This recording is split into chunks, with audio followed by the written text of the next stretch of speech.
Shalom Bracha, nous poursuivons avec la 6e Mishnah du 9e Perek. La Mishnah nous enseigne Shiva Samanim Avirim ala Ketem.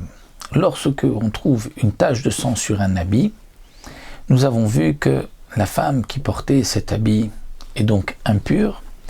Dans le cas où la tache de sang a pu arriver de Otomakom, l'endroit de là où sort le sang, et dans le cas aussi où la tache est suffisamment grande qu'on ne peut pas dire que ce soit le sang d'une puce qui a été écrasée. Malgré tout, on ne sait pas d'où vient le sang.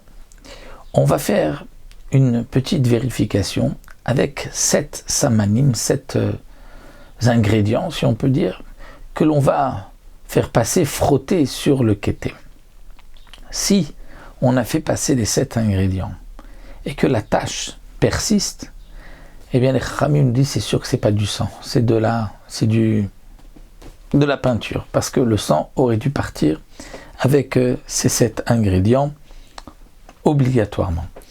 Donc la Mishnah nous dit Shiva Samanim, il y a 7 samanim, on va les appeler 7 ingrédients, Ma'avirim ala Ketem, qu'on fait passer sur le Ketem. Rok Tafel. Alors Rok Tafel, qu'est-ce que c'est? C'est la 7e Mishnah qui nous dira exactement de quoi il s'agit. Donc c'est de la salive, un crachat. Tafel, c'est de quelqu'un qui est à jeun, qui n'a encore rien mangé. Donc il y a une acidité particulière qui peut faire partir le sang. Ensuite, Megérissine, de l'eau dans laquelle on a fait tremper, on a mis des guérissim, c'est-à-dire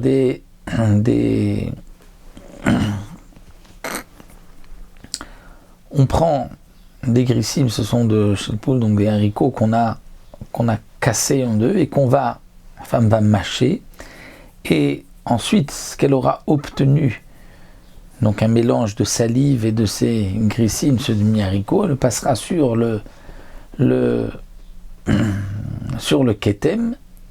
Donc c'est ce que mes grissim, non pas qu'on fait tremper des grissim, mais ils ont été mâchés dans la bouche, trempés dans la bouche avec de la salive, et c'est ce mélange-là qu'on fera passer sur le ketem. Aussi, meraglaim, des urines. Vénéter ou borit, une éther, c'est une sorte une terre qui sert aussi à laver. Ou borit, c'est, dit le Barthénora, une plante qui nettoie.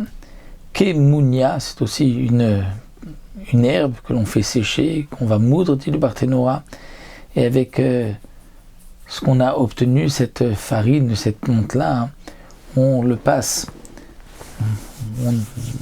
sur les mains et on se lavait ainsi les mains. Donc ça, il y avait ashlag. Ashlag, dit le Barthénora, je ne sais pas exactement qu'est-ce que c'est ce ashlag. Hidvilo, si on a fait tremper cet habit avant de faire passer les samanim, vasa al-gabaf ta'arot.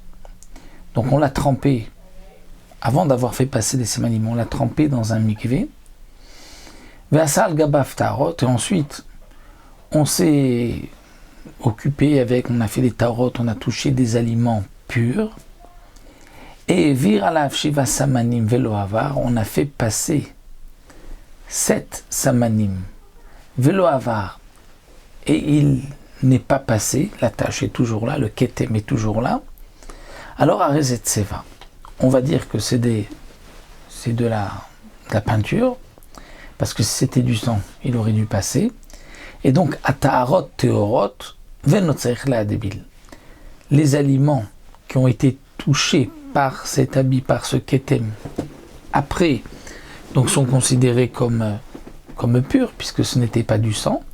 Venotzeich la débil, et il n'est pas nécessaire de le tremper encore une fois dans le mikvé, puisque ce n'était pas du sang. Mais avar, si le ketem est passé, a disparu, au shedia, où il est devenu moins rouge, moins foncé, il a éclairci. Alors à rezé ketem, là on dit c'est sûr que c'était du sang. Et donc, puisqu'on avait trempé cet habit avant d'avoir enlevé le sang, Donc c'est vrai qu'on l'a trempé, mais une fois qu'on le sort et qu'il y a encore le sang, l'habit est toujours impur, le ketem est toujours impur. Donc si on a fait des taharot avec, eh bien taharot meot, les taharot sont impurs puisque c'était du sang. Il faut maintenant le tremper une nouvelle fois puisque maintenant on a enlevé le ketem. On ne peut pas tremper un habit tant que la touma se trouve dessus. Nous verrons dans la Mishnah suivante comment on procède pour faire passer ma'avirim, je veux dire pour frotter sur le ketem avec ces 7 ingrédients, et nous verrons aussi exactement qu'est-ce que c'est rok tafel et mes guérissi.